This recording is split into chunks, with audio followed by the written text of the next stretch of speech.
নূরপুর গ্রাম পঞ্চায়েতের বর্তমান প্রধান পরিমল মণ্ডল প্রাক্তন প্রধানের বিরুদ্ধে একাধিক দুর্নীতির অভিযোগ তুললেন। বৃহস্পতিবার সংবাদ মাধ্যমকে সঙ্গে নিয়ে মালদার মানিকচকের নূরপুরের নাজিরপুর শাহাবাদী অঞ্চলের গুরুত্বপূর্ণ সড়ক পরিদর্শন করেন তিনি। সেখানে রাস্তায় বর্তমান বেহাল অবস্থা তুলে ধরে অতীতে উন্নয়নের কাজ ব্যাপক অনিয়ম হয়েছে বলে দাবি করেন।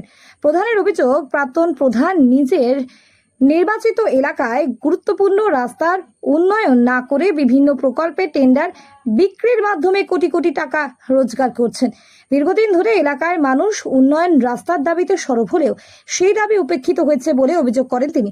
নূরপুর গ্রাম পঞ্চায়েত প্রধান পরিমল মণ্ডল জানান, প্রায় 12টি পঞ্চায়েতের হাজার হাজার মানুষ প্রতিদিন এই রাস্তা ব্যবহার করেন, অথচ বছরের পর বছর কেটে গেলেও রাস্তার সংস্কার না হওয়ায় যত্রতত্র জল জমে থাকে এবং চলাচল অত্যন্ত দুর্বিষহ হয়ে উঠেছে।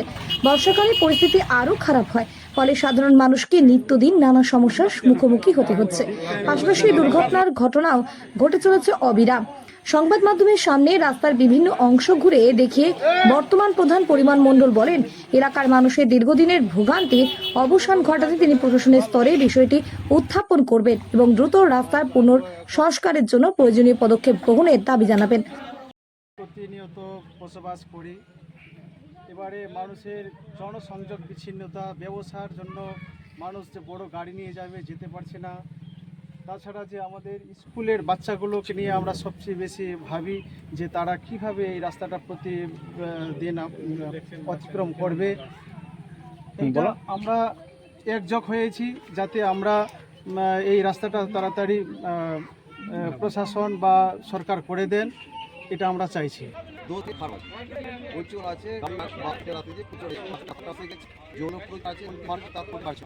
এই গ্রামের লোক আসা যাওয়া করে বীরপুর দিরা সাহেবনগর জগনিগ্রাম এবং এটা দিয়ে হাট এবং এটা দিয়ে রাস্তা প্রাইমারি স্কুল নুরুল আলম প্রাথমিক বিদ্যালয় এই বুটাই বাচ্চাগুলো খুব অসুবিধা হয়, পড়ে যায় এবং টোটো দুর্ঘটনা দিন হয়েছিল।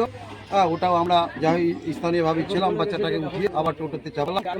জন্য দাবি করছি যাতে কতদিন থেকে এই সমস্যা হচ্ছে, কবে থেকে জল জমছে? মোটামুটি 10 বছর থেকে কোনো কাজ হয়নি এখানে, কোনো কাজ হয়নি।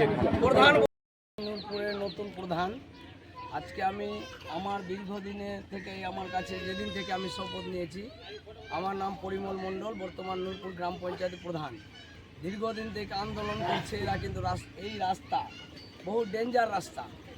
আজ থেকে বিগত 3 বছর আগে টিএমসির দুর্নীতিবাজ প্রধান বিভিন্ন জায়গায় টেন্ডার করেছে, কিন্তু এই প্রধান আমাদের এরপুর সাহাবদি বুথ থেকে নির্বাচিত। মানুষের আশা প্রত্যাশাকে বঞ্চিত করে তিনি শুধু প্রলোভন দেখিয়েছেন, কিন্তু আজ পর্যন্ত 23 থেকে 26 পর্যন্ত আমি পুরো ঘেটে দেখলাম কোনো অ্যানুয়াল অ্যাকশন প্ল্যানে উনি ভরেননি। উনি বিভিন্ন অ্যানুয়াল অ্যাকশন প্ল্যানের টেন্ডার বিভিন্ন জায়গাতে বিক্রি করেছে, প্রচুর টাকা লেনদেন হয়েছে, কোথাও কাজ হয়েছে কোথাও হয়নি। তার পূর্ণ তদন্তর দাবি আমি মাননীয় বিডিও সাহেব এবং উচ্চপদস্থ অফিসারের কাছে আমি চেয়েছি। আজকে আমি যতদিন ওনাকে চিনি বা জানি যে উনি শুধু প্রলোভন দেখেছেন। আমার অ্যানুয়াল অ্যাকশন প্ল্যানে না থাকলে আমি কাজ করতে পারছি না। তাই আমি আজকে লোকজনকে নিয়ে আপনাদেরকে ডেকেছি, মিডিয়া বন্ধুকে ডেকেছি যে আমি এইটা বার্তা জেলা পর্যন্ত এবং আমার মাননীয় মুখ্যমন্ত্রী, জনপ্রিয় মুখ্যমন্ত্রী শুভেন্দু অধিকারীর কাছে পৌঁছাতে চাই। এই রাস্তায় কালকে বিশেষ একটা দুর্ঘটনা ঘটতে চলেছিল। একটা স্কুল পড়ুয়া স্কুলে যাওয়ার সময় পড়ে গেছিল, খুব ডেঞ্জার অবস্থা, তাকে আমরা হসপিটালে পাঠাই এবং তার চিকিৎসা করেও কোনো রকম জানে বাঁচে। এই প্রধান বিভিন্ন জায়গায় টেন্ডার বিক্রি করেছে, কিন্তু এই রাস্তা ধরেনি। অথচ এই বুথ থেকে অনির্বাচিত মেম্বার, ওনাকে বলেছি, আমরা এর আগে দরখাস্তও করেছি, কিন্তু উনি বলছেন হয়ে যাবে এই প্রলোভন দিয়েছে। আজ পঞ্চায়েতের সম্পত্তি ও লুট করেছে। উদাহরণস্বরূপ বলি, একটা টোটো ওর বাড়িতে ছিল, পচনশীল পদার্থ বহন করার জন্য যে টোটো। আমি তদন্ত করে দেখি ওনার বাড়িতে টোটো আছে, সেই টোটোর ব্যাটারি তিনি নিজের ইনভার্টার ইউজ করেছেন এবং আজকে উনি জিরো টলারে ছিলেন। আমি জানতে চাই ওপেন পাবলিকের কাছে এবং সরকারি অফিসারের কাছে যে উনার কি সোর্স অফ ইনকাম। আজকে দোতলা বাড়ি করেছে, বিভিন্ন জায়গায় সম্পত্তি করেছে। এই জায়গাটার নাম কি? তাকে পূর্ণরূপে ভালো করে যাতে সমাজের এই রাস্তা দিয়ে 12টা গ্রামের 14টা গ্রামের মূল পথ সেটাকে আমি তৈরি করতে চাই এবং প্রশাসনের কাছে বলছি এই রাস্তা আমার পূর্ণ রূপ মানে যেরকম ছিল সেরকম হয়ে এই জলীয় নিকাশ ব্যবস্থা করে আচ্ছা, আপনার নাম? টেন্ডারে যেখানে ও জল জমানোর কথা বলছে সেই যে জল জমানো জায়গা থেকে আমরা জেলা পরিষদ থেকে 10 লাখ টাকা ড্রেনের কাজ করিয়েছি।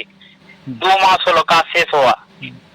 আরো প্লেন সম্বন্ধে তো জানেই না, ও প্লেনে আরো 9 লাখ টাকা ড্রেন দেওয়া আছে 24-25 আর 25-26 সেই টাকাটা ঢুকেছে 30 লাখ টাকা টাইট ফান্ডের। সেই টেন্ডারের জন্য মিটিং করেছে। মিটিং এ আমি বলেছি যে ওই রাস্তা না দিয়ে আমাকে ড্রেন দেওয়া হোক, যে জল নিকাশিটা যাতে হয়ে যাক। কিন্তু সে জায়গায় ও বলছে যে শক ফিট করা হবে। শক ফিটে তো 45,000 টাকার স্কিমে একটা শক ফিটে কতটা জল থামবে? ওকে এই জায়গায় ওকে বলা গেছে যে আমি রাস্তা না দিয়ে আমাকে ড্রেন দেওয়া হোক, কিন্তু ড্রেন দিবে না। সে বলে আমার বুঝে কাজ করবে না, সে বলে অভিযোগ করছে ও। তার কি দুর্নীতি হয়? অনলাইন টেন্ডার হয়, অনলাইন টেন্ডারে আবার কি করে দুর্নীতি হয়? ও তো জানে না টেন্ডার কিভাবে কি প্রসেস হয়। ও তো যদি জানতো নিজের বাড়ির পাশেই তো জল জমে আছে, সেখানে ড্রেন না ধরে ও কি করছে ওখানে? সম্পূর্ণ ভিত্তিহীন তদন্ত হবে। আমি তো স্কিম ওকে ড্রেনের স্কিম যেটা আমার আছে 10 লাখ টাকার হয়েছে, যদি 9 লাখ টাকা হয় তারপর তো মোটামুটি ড্রেন আমার পৌঁছে যাবে 10 লাখে যে কাজটা হয়েছে ওখানে জেলা পরিষদ থেকে। আনন্দ সংবাদ। কোতুলপুর ও আশেপাশের এলাকার মানুষের জন্য সুখবর। রীতা দেবী হেলথ কেয়ারে এখন অভিজ্ঞ বিশেষজ্ঞ চিকিৎসক ও অত্যাধুনিক ডায়াগনস্টিক পরিষেবা আপনার হাতের নাগালে। রয়েছে ফ্রি হোম কালেকশন, দ্রুত রিপোর্ট এবং প্রবীণ নাগরিকদের জন্য বিশেষ ছাড়ের সুবিধা। আজই যোগাযোগ করুন 9242755278 অথবা 7384968896। রীতা দেবী হেলথ কেয়ার, স্থান পূর্বাশা নার্সারির উল্টো দিকে এবং কমলা রাইস মিলের সন্নিকট, কোতুলপুর। আপনার সুস্থতাই আমাদের একমাত্র সংকল্প।